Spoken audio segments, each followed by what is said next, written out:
vídeos anteriores, conhecemos os princípios básicos da teoria de Melanie Klein. Nesse vídeo, estudaremos a teoria das posições, um elemento central do seu trabalho. Para entender o conteúdo desse vídeo, é importante que você já tenha assistido aos vídeos anteriores.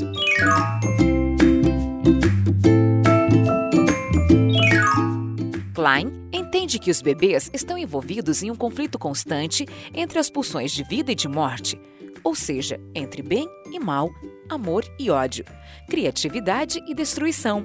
Na medida em que a psique se desenvolve, o bebê prefere naturalmente sensações gratificantes e evita frustrações. Como forma de administrar suas vivências, com esses sentimentos bons e ruins, as crianças organizam suas experiências em posições. Klein prefere utilizar o termo posições em vez de estágios de desenvolvimento, pois as posições não chegam a constituir estágios desenvolvimentais. De acordo com a autora, as posições são duas: posição paranoide-esquizoide, também chamada esquizoparanoide, e posição depressiva. Apesar dos nomes, essas posições representam o desenvolvimento e o crescimento normais do bebê.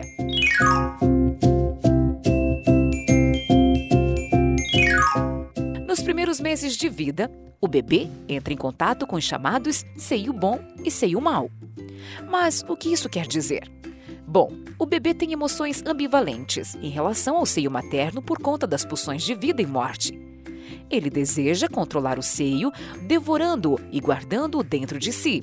Ao mesmo tempo, seus desejos de destruição inatos fantasiam a aniquilação do seio por mordidas e rasgões. Para que esses sentimentos ambivalentes e simultâneos sejam toleráveis, o ego, que é o centro da psique do bebê, se divide em duas partes, cada qual lidará apenas com um tipo de sentimento em relação ao seio. A partir de então, o bebê deixa de temer seus próprios desejos de destruição e passa a se relacionar com duas fantasias, a do seio perseguidor e a do seio ideal. O seio ideal representa a relação de gratificação, amor e conforto que o bebê tem com o seio materno. Ele deseja guardar o seio ideal dentro de si como uma forma de protegê-lo do seio perseguidor, que é a fantasia de que um seio malvado deseja destruir o seio ideal. Para proteger o seio ideal e lutar contra o perseguidor, o bebê adota a posição paranoide-esquizoide, que é uma forma de organizar suas experiências. Essa forma apresenta duas principais características: sentimentos paranoicos de perseguição e a clivagem, que é a compreensão de que todos os objetos externos e internos têm uma versão boa e uma versão má. É uma visão dividida da realidade em dois opostos. A posição paranoide-esquizoide se desenvolve por volta dos 3 ou 4 meses de vida. Essa visão rachada do mundo está enraizada na predisposição biológica que o bebê tem de atribuir valor positivo à sensação de nutrição e à pulsão de vida, e a de atribuir valor negativo à sensação de fome e à pulsão de morte. Segundo Klein, a clivagem, que é essa divisão da realidade entre o bom e o mal, é um mecanismo que não fica restrito aos bebês. A projeção, que é o ato de projetarmos nossas características e desejos negativos em outros objetos, como no seio perseguidor, também é algo que não se limita aos primeiros meses de vida. Veja só. Splitting is one of the earliest and most primitive psychic defense mechanisms, and really it's about splitting the world and the self into either all good or all bad, so that objects are perceived as either all good or all bad. It's one of the defense mechanisms that we employ in the earliest days of our lives, really, to cope with a kind of very uncertain environment. Whenever we think of people in not complex, not nuanced ways, but as one thing or another, good or bad, then we're doing splitting. It's not something that's just confined to infants. Splitting as a psychic mechanism kind of carries on throughout our lives, really. The concept of splitting is really helpful in social research because you can often see that people idealise one group of people or one person and denigrate others, and for what seems not necessarily good reasons. So that the concept of splitting can give you one way of accounting for what's going on.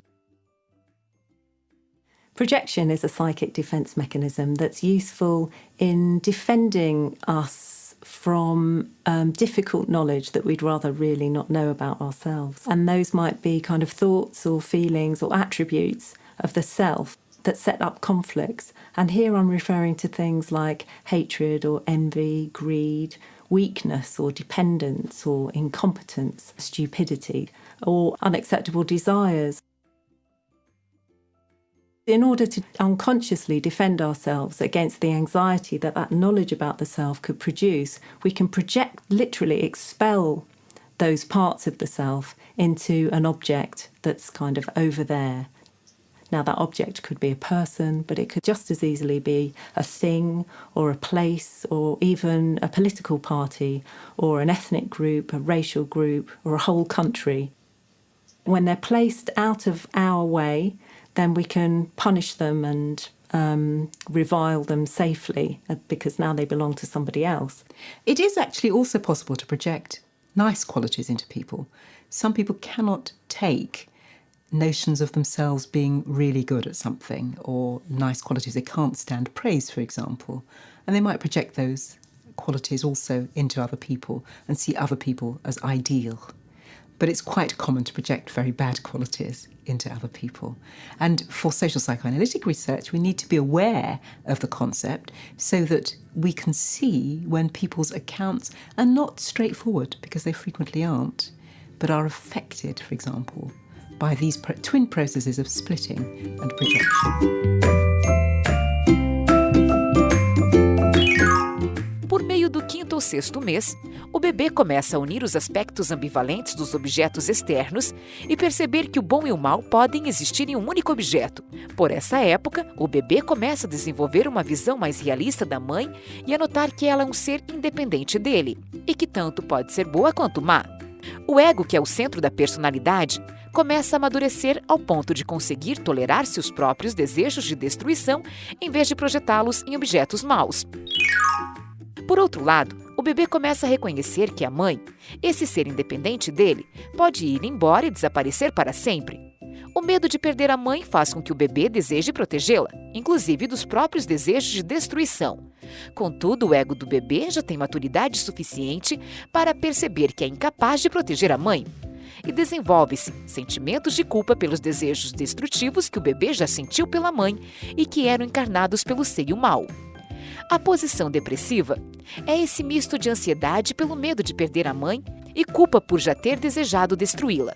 Segundo Klein, a criança passa a sentir desejo de reparação pelas agressões do passado e por ver a mãe como um ser vulnerável, desenvolve o sentimento de empatia por ela. A posição depressiva é resolvida quando a criança fantasia que conseguiu reparar as transgressões do passado e reconhece que a mãe não vai desaparecer de uma vez, que ela sempre retornará. Se a resolução da posição depressiva não for completa, o indivíduo pode desenvolver falta de confiança, incapacidade de superar o luto por pessoas queridas e várias outras desordens psíquicas. Há ainda muito que explorarmos na teoria de Melanie Klein. Em vídeos futuros, retornaremos a ela.